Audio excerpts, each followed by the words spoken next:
La tragédie des siècles, chapitre 40, la délivrance. À l'heure où le peuple de Dieu sera privé de la protection des lois humaines et où approchera le moment fixé par le décret, il se produira simultanément dans différents pays un mouvement en vue de l'extirpation de la secte détestée.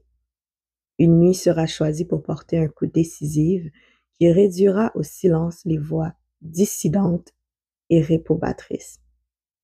Le peuple de Dieu, en partie enfermé derrière des barreaux de prison et en partie errant dans les forêts et les montagnes, supplie encore Dieu de lui accorder sa protection, alors que, de toutes parts, des hommes armés, poussés par les légions de mauvais anges, sont prêts pour leur œuvre de mort.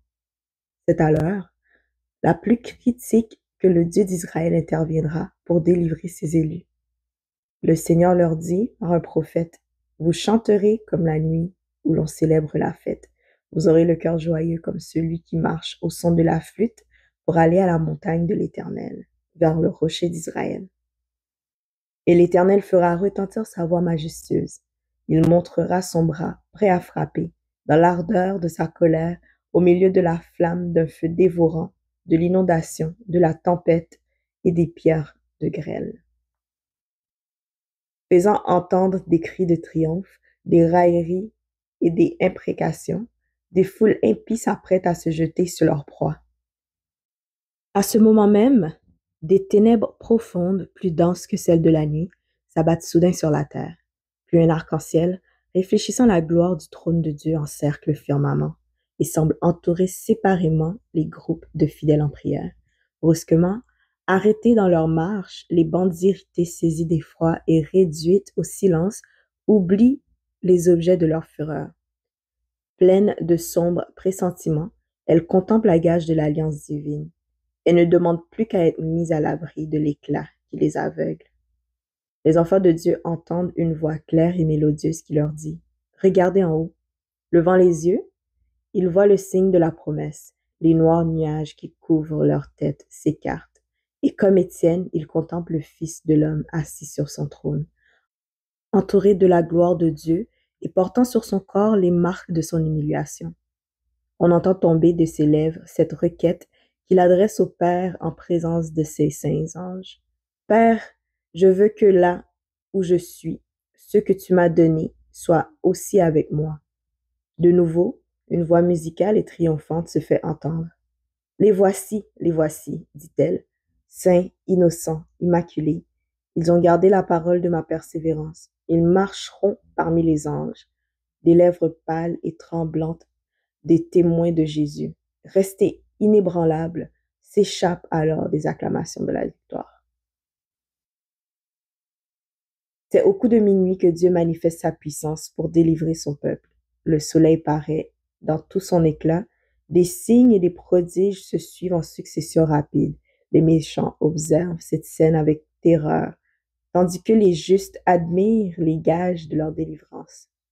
Tout dans la nature semble avoir abandonné sa marche ordinaire. Les cours d'eau cessent de couler. De lourds et sombres nuages se lèvent et s'entrechoquent au milieu d'un ciel irrité. On distingue un espace clair d'une gloire indescriptible. La voix de Dieu en sort semblable au bruit des grandes eaux et proclame: c'en est fait. Cette voix ébranle les cieux et la terre. Il se produit un grand tremblement de terre tel qu'il n'y a jamais eu depuis que l'homme est sur la terre, un aussi grand tremblement. Le firmament semble s'ouvrir et se refermer. La gloire du trône de Dieu paraît. Les montagnes oscillent comme des roseaux agités par le vent, et des masses de rochers déchiquetés volent de toutes parts. De sourds grondements annoncent l'approche d'une tempête. La mer se déchaîne avec furie. On croirait entendre la voix de démons accomplissant une œuvre de destruction. La terre entière se soulève et s'affaisse comme les vagues de la mer. Le sol se crevasse. Les assises du monde semblent s'effondrer. Des chaînes de montagnes, des îles habitées disparaissent. Des ports de mer, véritables Sodomes d'iniquité, sont engloutis par les vagues irritées. Dieu s'est souvenu de Babylone la grande pour lui donner la coupe du vin de son ardente colère. Des grelons pesant un talent, sème la destruction. Les plus fières cités de la terre sont renversées. Les superbes palais où les grands ont accumulé leurs richesses et les objets de leurs orgueils s'écroulent sous leurs yeux. Les murs de prison s'effondrent, rendant la liberté à leurs innocents détenus. Des sépulcres s'ouvrent, plusieurs de ceux qui dorment dans la poussière de la terre se réveillent, les uns pour la vie éternelle et les autres pour l'opprobre, pour la honte éternelle. Tous ceux qui sont morts dans la foi, au message du troisième ange, sortent glorifiés de leur tombeau pour entendre proclamer l'alliance de paix conclue avec les fidèles observateurs de la loi de Dieu. D'autre part, ceux qui l'ont percé, qui se sont moqués du Sauveur agonisant, ainsi que les ennemis les plus acharnés de la vérité et de son peuple, ressuscitent aussi pour contempler sa gloire et les honneurs conférés aux fidèles. Le ciel est toujours couvert d'épais nuages, que le soleil perce çà et là, tel l'œil vengeur de Jéhovah. Des éclairs enveloppent la terre d'une nappe de feu. Dominant le fracas terrifiant du tonnerre, des voix mystérieuses et lugubres proclament le sort des méchants. Tous ne les comprennent pas, mais les faux docteurs les perçoivent distinctement. Les hommes qui, peu de temps auparavant, exultaient remplis d'insolence à l'égard des enfants de Dieu, frissonnent d'épouvante au point que leur cri de détresse domine le grondement des éléments. Les démons confessent la divinité de Jésus et tremblent devant le déploiement de sa puissance, tandis que les hommes, en proie à une folle terreur, implorent miséricorde et se roulent dans la poussière. Considérant le jour de Dieu dans leur sainte vision, les anciens prophètes avaient dit « Gémissez, car le jour de l'Éternel est proche. Il vient comme un ravage du Tout-Puissant. Entre dans les rochers et cache-toi dans la poussière pour éviter la terreur de l'Éternel et l'éclat de sa majesté. L'homme au regard hautain sera abaissé et l'orgueilleux sera humilié. L'Éternel seul sera élevé ce jour-là, car il y a un jour pour l'Éternel des armées contre tout homme orgueilleux et hautain, contre quiconque s'élève afin qu'il soit abaissé. En ce jour, les hommes jetteront leurs idoles d'argent et leurs idoles d'or qu'ils s'étaient faites pour les adorer aux rats et aux chauves-souris, et ils entreront dans les fentes des rochers et dans les creux des pierres pour éviter la terreur de l'Éternel et l'éclat de sa majesté, quand il se lèvera pour effrayer la terre. Une éclaircie dans les nuages permet de voir une étoile dont l'éclat est quadruplé en raison des ténèbres qui l'encadrent. Aux fidèles, elle parle de foi et de joie, mais de justice et de colère aux transgresseurs de la loi de Dieu. Ceux qui ont tout sacrifié pour leur sauveur sont maintenant en sécurité, cachés sous l'abri de Satan. Devant les contenteurs de la vérité, ils ont témoigné leur fidélité à celui qui est mort pour eux. En présence de la mort, ils ont persévéré dans leurs intégrités. Aussi, un changement merveilleux s'est opéré en eux. Soudainement, délivrés de la sombre et dure tyrannie d'hommes changés en démons, leurs visages, auparavant pâles et hagards, sont maintenant épanouis d'admiration, de confiance et d'amour. Ils étonnent ce chant de triomphe. Dieu est pour nous un refuge et un appui, un secours qui ne manque jamais dans la détresse. C'est pourquoi nous sommes sans crainte quand la terre est bouleversée et que les montagnes chancellent au cœur des mers, quand les flots de la mer mugissent, écument, se soulèvent jusqu'à faire trembler les montagnes. Pendant que ces accents d'une sainte confiance montent vers Dieu, les nuages se retirent et dans l'échancrure de deux masses noires et menaçantes apparaît la gloire indescriptible du ciel étoilé. Les splendeurs de la célestité jaillissent de ses portes entr'ouvertes. On voit alors dans le ciel une main tenant deux tables de pierre superposées. Le prophète l'avait dit, « Les cieux publieront sa justice, car c'est Dieu qui est juge. » Cette sainte loi, manifestation de la justice de Dieu, proclamée au milieu des tonnerres et des flammes du Sinaï, comme le seul guide de la vie, est maintenant révélée aux hommes comme l'unique règle du jugement. Les tables de pierre s'écartent, On y reconnaît des préceptes du décalogue tracés comme par une plume de feu.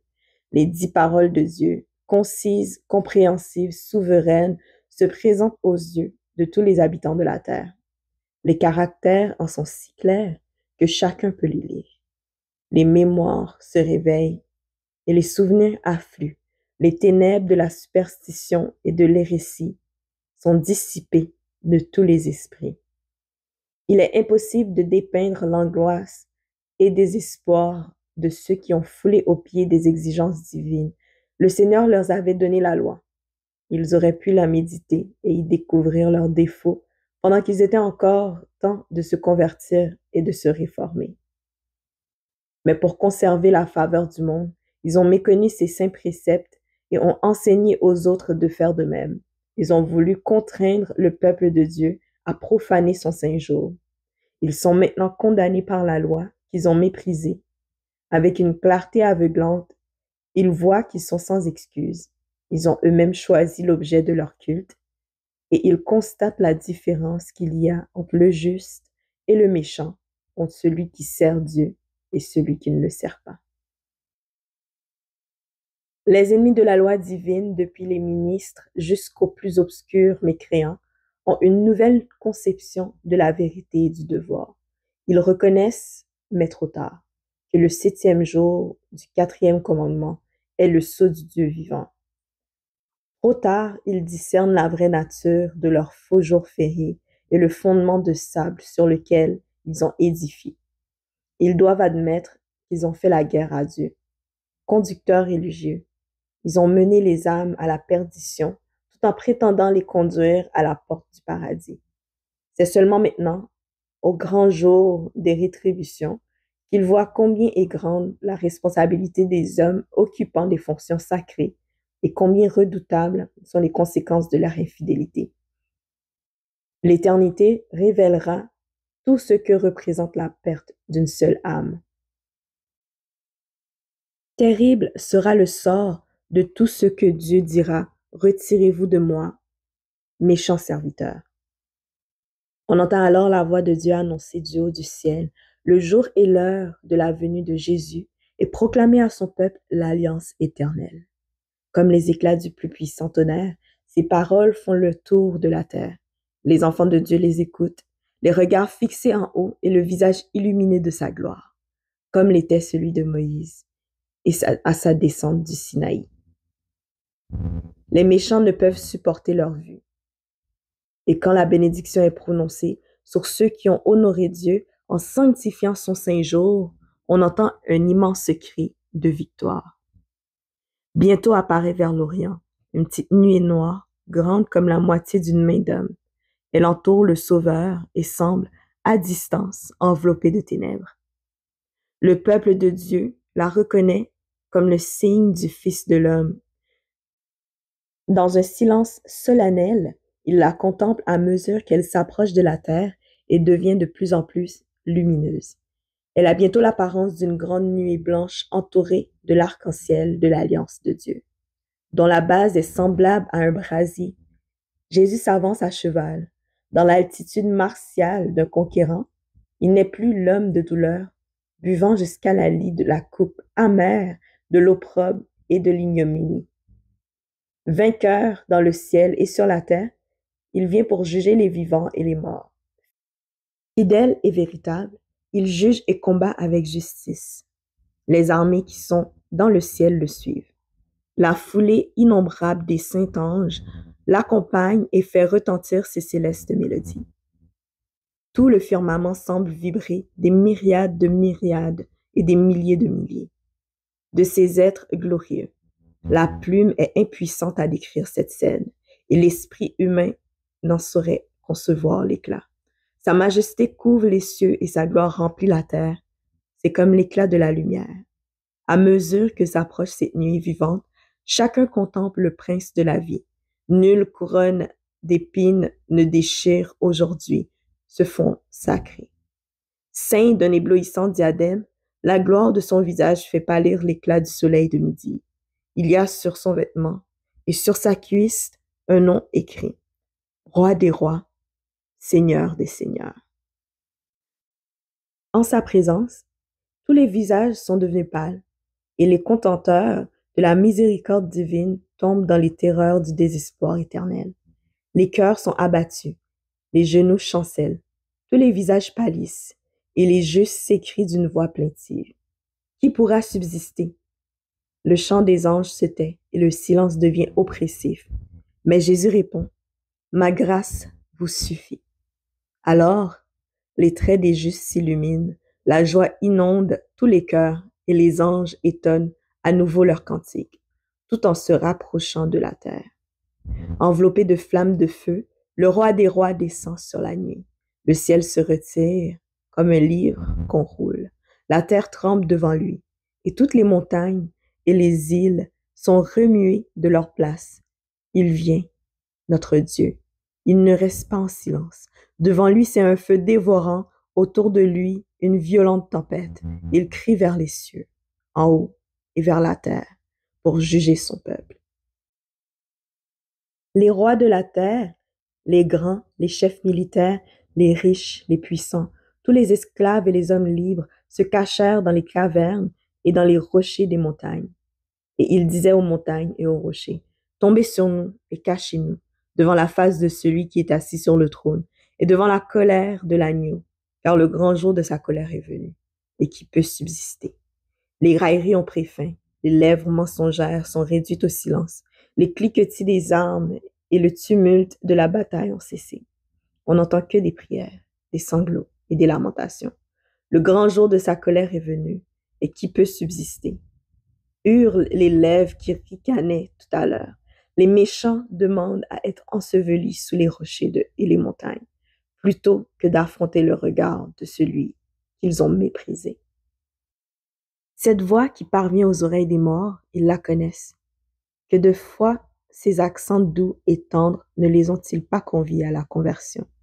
Que de fois ne s'est-elle pas fait entendre dans les exhortations affectueuses d'un ami, d'un frère, d'un rédempteur, au contenteur de sa grâce, aucune voix ne saurait être aussi sévère, aussi terrible que celui qui disait en suppliant, revenez, revenez de votre mauvaise voie. Et pourquoi mourriez-vous? Oh, si seulement cette voix était celle d'un étranger.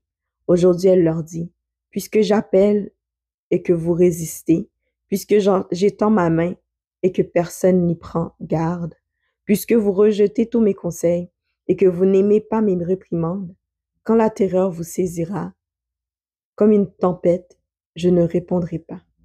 Cette voix rappelle des souvenirs que l'on voudrait pouvoir effacer, des avertissements méconnus, des invitations refusées, des occasions négligées. Là sont ceux qui ont bafoué le Sauveur au jour de son humiliation. C'est avec une puissance irrésistible que se présentent à leur mémoire ces paroles de Jésus, lorsque, adjuré par le souverain sacrificateur, il répondit solennellement, « Vous verrez désormais le Fils de l'homme assis à la droite de la puissance de Dieu et venant sur leur nuée du ciel. » Il le contemple maintenant dans sa gloire et il faut qu'il le voie encore assis à la droite de la puissance de Dieu.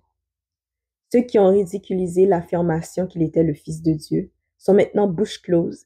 Là se trouve le hautain Hérode qui se moquait de sa royauté et qui ordonnait à ses soldats ricaneurs de le couronner.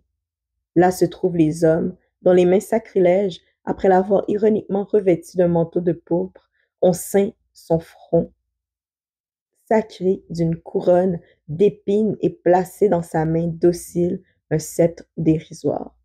Puisque se sont prosternés devant lui, la raillerie et le blasphème sur les lèvres, les hommes qui ont frappé au visage le prince de la vie et l'ont couvert de leurs crachats se détournent maintenant de son regard perçant et cherchent à fuir la gloire indicible de sa présence. Ceux qui enfoncèrent les clous à travers ses mains et ses pieds, le soldat qui perça son côté de sa lance, contemple ses cicatrices avec terreur et remords. Les événements du calvaire reviennent avec une douloureuse clarté à la mémoire des sacrificateurs et des principaux du peuple. Frémissant d'horreur, il se rappelle comment, sous l'inspiration de Satan, il disait en branlant la tête, « Il a sauvé les autres, il ne peut se sauver lui-même. C'est les rois d'Israël qu'ils descendent de la croix, et nous croirons en lui. Il s'est confié en Dieu, que Dieu le délivre maintenant, s'il l'aime. Ils se souviennent clairement de la parabole des vignerons qui refusèrent de rendre au propriétaire le fruit de la vigne, maltraitèrent ses serviteurs et tuèrent son fils. Ils se souviennent tout aussi distinctement de leur propre verdict. Le maître de la vigne fera périr misérablement ses misérables. Dans le péché et le châtiment, des vignerons infidèles, des sacrificateurs et les anciens voient leur propre conduite et leur juste sort. Aussi entend-on s'élever, plus immense et plus perçant que le cri de Crucifie, crucifie, poussé dans les rues de Jérusalem. Cette clameur d'agonie, c'est le Fils de Dieu, c'est le vrai Messie. Et l'on veut fuir la présence du roi des rois. Et l'on s'élance pour y chercher un vain refuge vers les cavernes, vers les crevasses de la terre bouleversée. Dans l'existence de tous ceux qui rejettent la vérité, il y a des moments où la conscience se réveille, où la mémoire rappelle le souvenir douloureux d'une vie d'hypocrisie, où l'âme est harcelée de vains regrets. Mais que sont ces heures comparées aux remords du jour où la détresse et l'angoisse fondront sur vous, où le malheur vous enveloppera comme un tourbillon. Ceux qui auraient voulu les détruire contemplent maintenant la gloire de Jésus et de ses disciples. Du fond de leur angoisse, ils entendent la voix des saints s'écriant joyeusement: Voici, c'est notre Dieu, en qui nous avons confiance, et c'est lui qui nous sauve. Pendant que la terre chancelle, que l'éclair déchire la nuit et que rugit la tonnerre, la voix du Fils de Dieu appelle les saints hors de leur tombeau, jetant ses regards sur ces tombes. Il lève les mains vers le ciel et s'écrie: Debout, debout, debout, vous qui dormez dans la poussière. Dans toutes les parties de la terre, les morts entendront la voix du Fils de l'homme, et ceux qui l'auront entendu vivront. La terre entière tremble sous les pas d'une immense multitude venant de toute nation, de toute tribu, de toute langue et de tout peuple. Revêtus d'une gloire immortelle, ils sortent de la prison de la mort en s'écriant: Ô mort, où est ta victoire? Ô mort, où est ton aiguillon? Puis les justes vivants et les saints ressuscités s'unissent dans une joyeuse et puissante acclamation. En sortant de la tombe, ils ont la taille qu'ils avaient lorsqu'ils y sont descendus. Adam, qui est de leur nombre, est d'un port majestueux, mais d'une stature un peu moins élevée que le Fils de Dieu. Il offre un contraste frappant avec les hommes des générations suivantes, ce qui permet de constater la profonde dégénérance de la race humaine. Mais tous se relèvent avec la fraîcheur et la vigueur d'une éternelle jeunesse. Au commencement, l'homme avait été créé à l'image de Dieu, non seulement au moral, mais aussi au physique, et cette ressemblance, le péché l'a presque entièrement oblitérée. Mais Jésus-Christ est venu dans le monde pour restaurer ce qui avait été perdu. À son retour, il transformera le corps de notre humiliation en le rendant semblable au sien. Notre corps mortel, corruptible, enlaidi et souillé par le péché, retrouvera sa perfection et sa beauté. Toute tare et toute difformité seront laissés dans la tombe, admis à manger de l'arbre de vie dans l'Éden retrouvé. Les rachetés croîtront à la mesure de la stature de notre race en sa gloire première.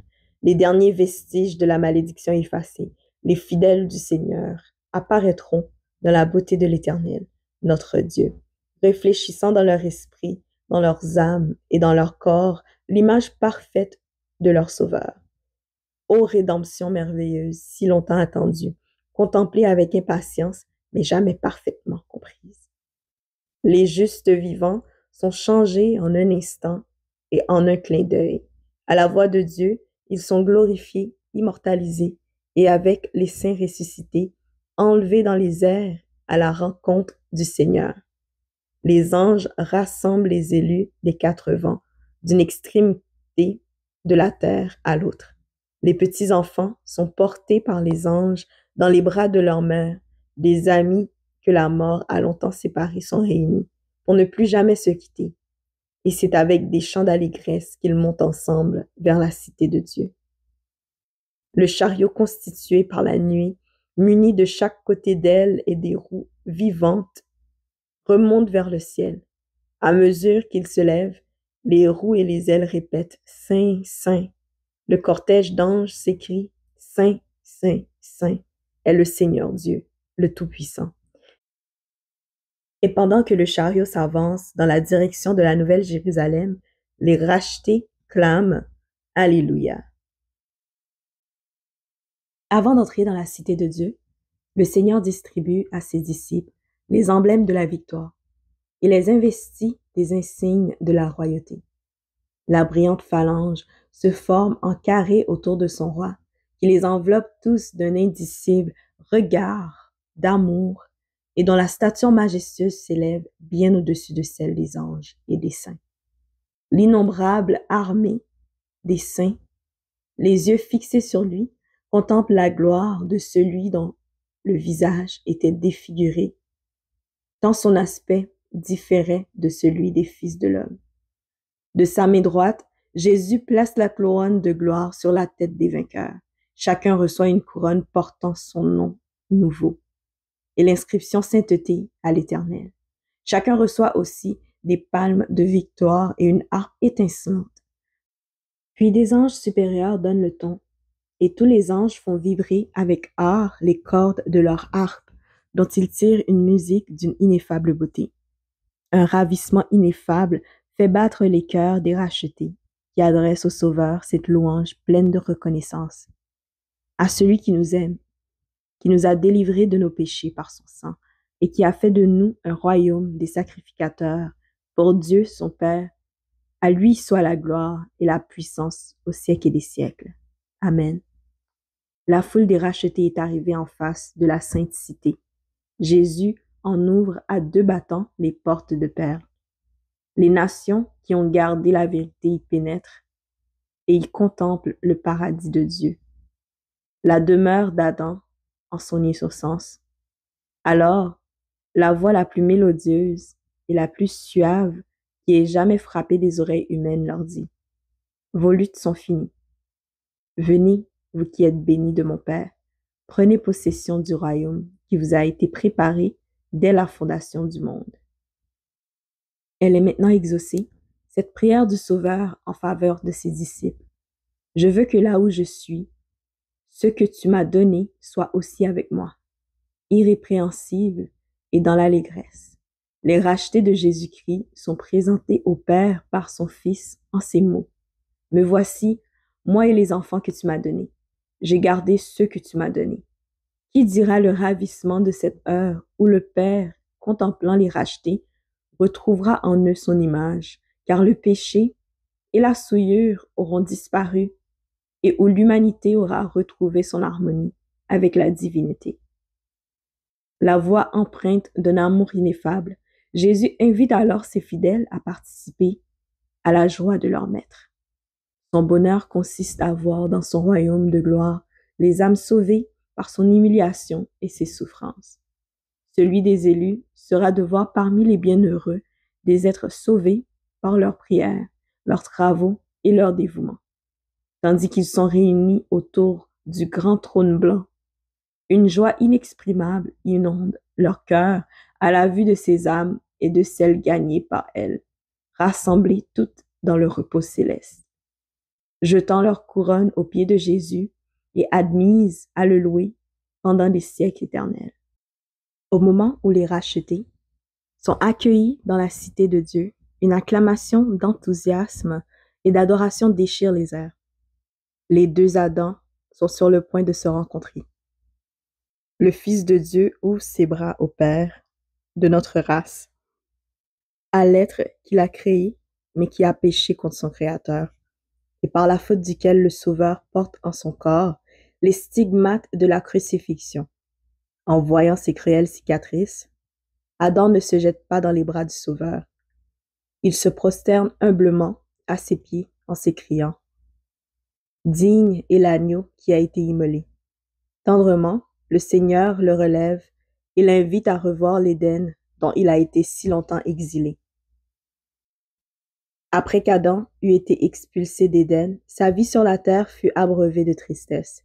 Chaque feuille fanée, chaque victime des sacrifices, chaque altération de la nature, naguère si belle, chaque imperfection morale lui rappelait son péché. Il avait éprouvé de cuisants remords à la vue des progrès et des débordements de l'iniquité. Ses avertissements s'étaient heurtés à des accusations et à d'amers reproches, humblement, patiemment, durant plus d'une millénaire. Il avait supporté la conséquence de sa transgression. Sincèrement repentant de son péché, il s'était confié dans les mérites du Sauveur promis et s'est endormi avec l'espérance de la résurrection. Grâce au Fils de Dieu qui a racheté l'homme de sa chute et grâce à son œuvre de propitiation, Adam peut maintenant réintégrer son premier domaine. Ému et rayonnant de joie, il reconnaît les arbres qui faisaient autrefois ses délices et dont il avait cueilli les fruits au jour de son innocence et de sa félicité. Il voit les cèpes qu'il a lui-même taillés et les fleurs qu'il aimait autrefois cultiver. La réalité de la scène le saisit. Il retrouve l'Éden restauré plus beau encore qu'au jour où il en a été banni.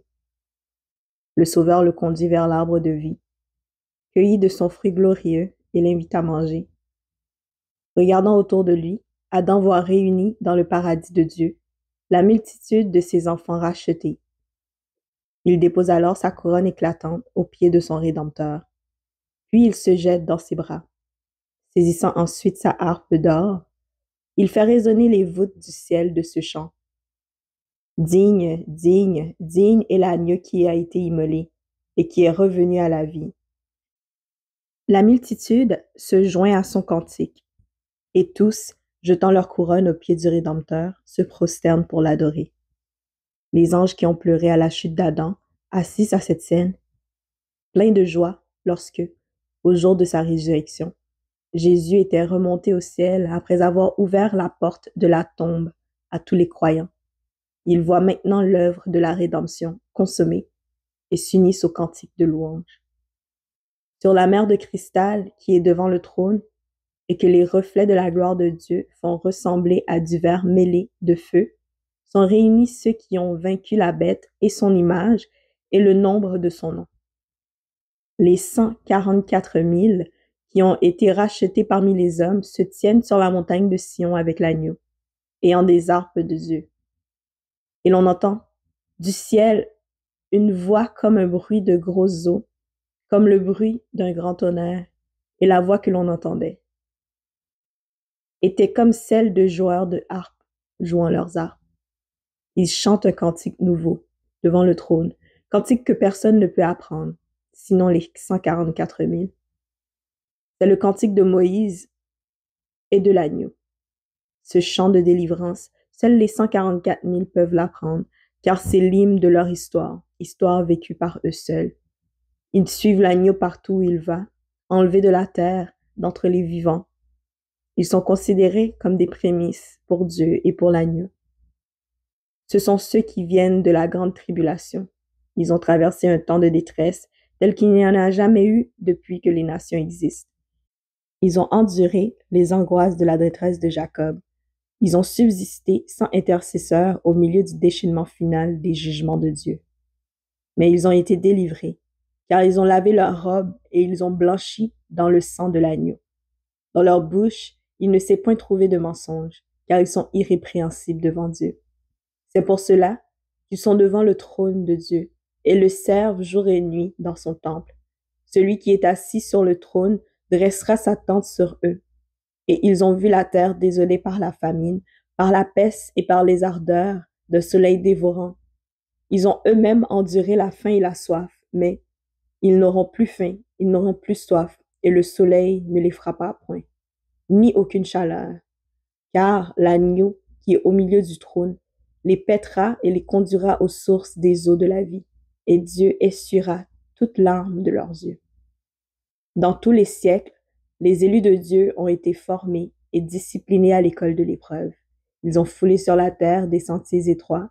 Ils ont été purifiés dans la fournaise de l'affliction.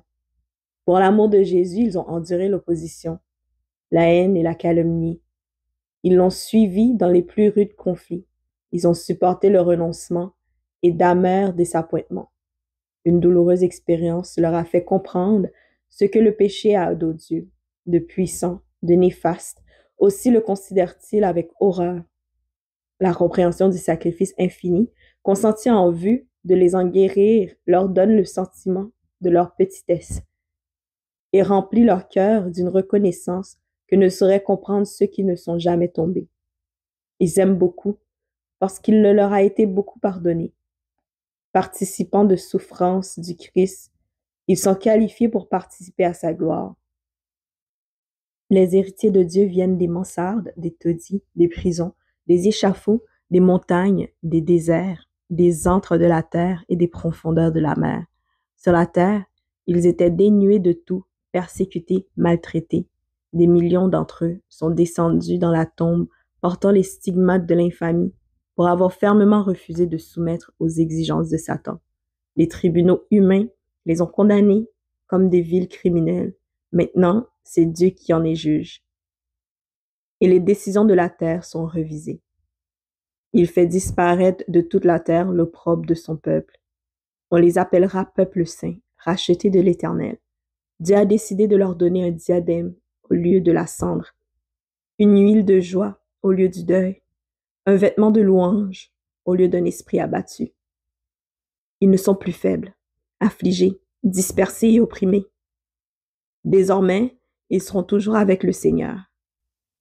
Ils entourent le trône plus richement vêtus que les hommes les plus honorés de la terre. Ils portent sur leur couronne des diadèmes plus précieux que ceux des souverains. Les jours de souffrance et de larmes sont à jamais passés. Le roi de gloire a effacé les pleurs de tous les visages. Toute cause de douleur a désormais disparu. Ils font entendre, en agitant leurs palmes, un chant de louange clair, doux, mélodieux. Toutes les voix se joignent à eux. Et bientôt éclatent sous les voûtes du ciel les notes puissantes de ce cantique. Le salut est à notre Dieu, qui est assis sur le trône, et à l'agneau. Et tous les habitants du ciel répondent Amen. La louange, la gloire, la sagesse, l'action de grâce, l'honneur, la puissance et la force soient à notre Dieu au siècle et des siècles. En cette vie, on ne peut qu'effleurer faiblement le thème merveilleux de la rédemption.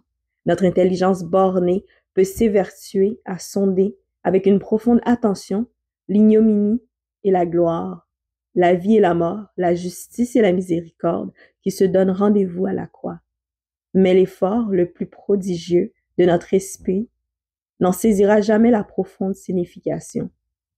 Il ne comprend que bien imparfaitement la longueur et la largeur, la profondeur et la hauteur de l'amour rédempteur. Même quand ils verront comme ils ont vu, quand ils connaîtront comme ils sont connus, les élus ne comprendront pas entièrement le plan de la rédemption. Au cours des siècles éternels, la vérité ne cessera de se dévoiler devant leur esprit étonné et ravi. Bien que les chagrins, les souffrances et les tentations de la terre soient à leur terme et que la cause en ait disparu, le peuple de Dieu aura toujours un sentiment vif et raisonné du prix de son salut. La croix de Jésus sera la science et le chant des rachetés pendant les siècles éternels.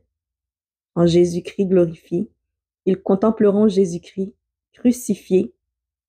Jamais ils n'oublieront que celui dont la puissance a créé et soutient les mondes innombrables de l'immensité, que le bien-aimé de Dieu, que la majesté du ciel, que celui que les séraphins et les chérubins adorent avec délice, s'est humilié pour relever l'homme déchu, qu'il a porté la culpabilité et l'opprobre du péché sur la croix du calvaire, qu'il a vu se voiler la face de son Père, qu'il a senti son cœur se briser sous le malheur du monde perdu.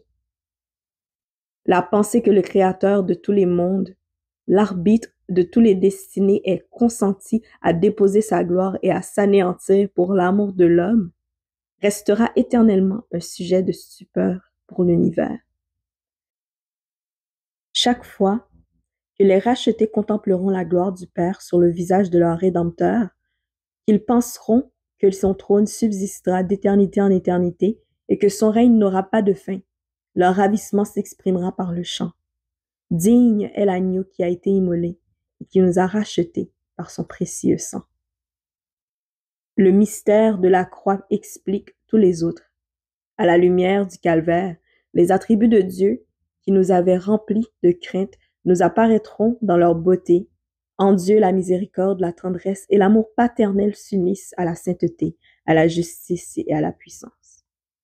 Tout en contemplant la majesté de son trône, on voit mieux que jamais l'amour qui constitue son caractère et l'on comprend la valeur de ce titre affectueux, notre Père.